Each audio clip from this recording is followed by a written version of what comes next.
अस्सलाम वालेकुम। Welcome students. आज हम स्टडी करने वाले हैं फिजियोलॉजी का। हमारा नेक्स्ट टॉपिक जो है बहुत इंपॉर्टेंट टॉपिक है मसल्स के बारे में। हम मसल फिजियोलॉजी को आज हम स्टडी करेंगे।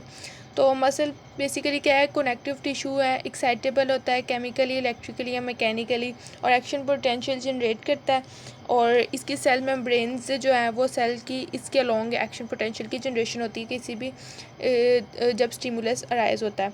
मसल की अगर हम टाइप्स देखें तो कार्डियक है, स्मूथ और स्केलेटन है। अगर कार्डियक में देखें तो स्टेरिएशंस होती हैं, इनवोलेटरी होता है, और ऑटोनॉमिक नर्वस सिस्टम इसे कंट्रोल करता है।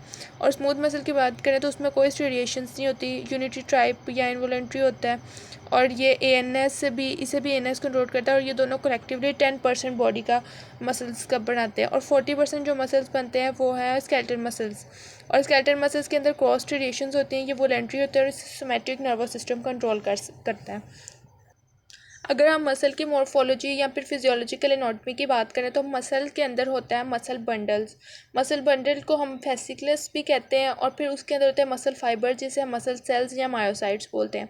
उसके अंदर होता है वो जो मसल मायोसाइट्स होते हैं उसके अंदर होता है हमारे पास सार्कोमियर्स, जो कि बने होते हैं मायोफिलामेंट से। और मायोफिलामेंट्स के नेक्स्ट होता है मायोफिब्रिल्स। अब हम बात करेंगे तो मसल के ऊपर एक कनेक्टिव टिश्यू की लेयर होती है जिसे हम एपिमाइसियम बोलते हैं। एपिमाइसियम जो है मसल, और इसके अलावा मसल की एक लेयर जो उसे सेपरेट करती है दूसरे टिश्यू से, उसे हम फेशिया बोलते हैं।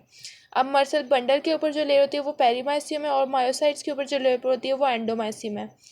और जो इस सार्कोलीमा हम बोलते हैं उस लेयर को, जो मसल सेल मेम्ब्रेन की अपनी जो लेयर होती है उसको हम सार्कोलीमा बोलते हैं। तो ये चीज़ें, ये टर्म्स डिफरेंशिएशन में याद रखनी है आपने। मसल फाइबर के अंदर जैसे आपको बताया कि यानी मसल सेल होता है तो उसको, हाँ, उसके अंदर होता है मायोफिब्रिल्स, जिसके अंदर होता है सार्कोमियर, और सार्कोमियर्स के अंदर मायोफिलामेंट्स होते हैं। अगर हम बात करें कि मायोफिब्रिल्स की, जो सार्कोमियर की, तो सबसे स्मॉलेस्ट कॉन्ट्रैक्टाइल यूनिट है वो मसल का, यानी इसने कॉन्ट्रैक्ट होना है तो देन पूरा मसल कॉन्ट्रैक्ट होगा।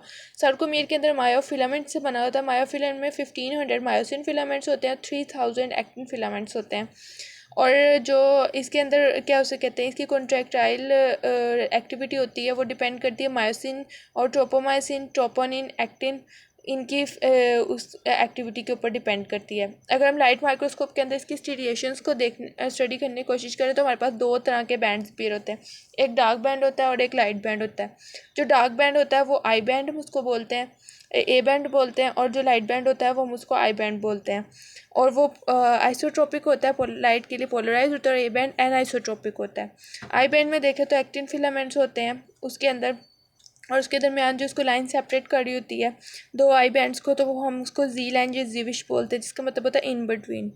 और इसके अलावा ए बैंड को देखें तो उसके सेंटर में एक लाइट जोन अपीयर होता है जिसको हम हेले हेले बोलते हैं, ब्राइट जोन अपीयर होता है जिसको हम हेले बोलते हैं, और उसको एच जोन बोलते हैं। और एम लाइन होती है जो कि दो ए बैंड्स को सेपरेट कर रही होती है।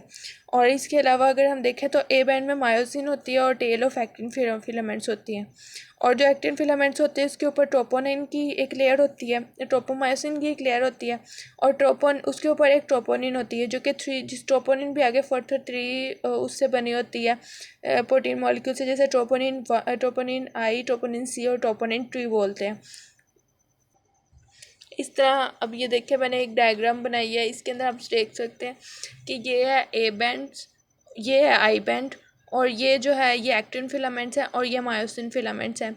यहाँ पे इसका हेड प्रेजेंट होता है कुछ इस तरह से, यहाँ पे इसका हेड प्रेजेंट होता है, और यहाँ पे इसकी टेल होती है जो इसके साथ कोलैप्स करती है। ये नेक्स्ट हम देखेंगे इसके molecular mechanism of muscle contraction में, नेक्स्ट लॉन्ग क्वेश्चन बताऊँगी, वो बहुत इंपॉर्टेंट लॉन्ग क्वेश्चन है।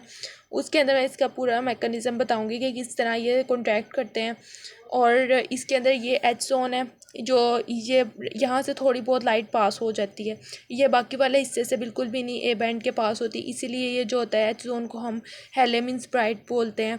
और इसके अलावा एम लाइन की बात करें तो ये मिड लाइन है, बिल्कुल सेंटर से हाफ कर रही होती है, और ये जी लाइन है जो कि जिसको हम जीविश मतलब इन बिटवीन बोलते हैं, जो कि आई बैंड को सेपरेट कर रही होती है। तो इस तरह की और वीडियोज़ देखने के लिए चैनल को लाइक और सब्सक्राइब ज़रूर कीजिएगा। नेक्स्ट हम इंशाल्लाह molecular mechanism of muscle contraction को स्टडी करेंगे इंशाल्लाह। अल्लाह हाफिज़।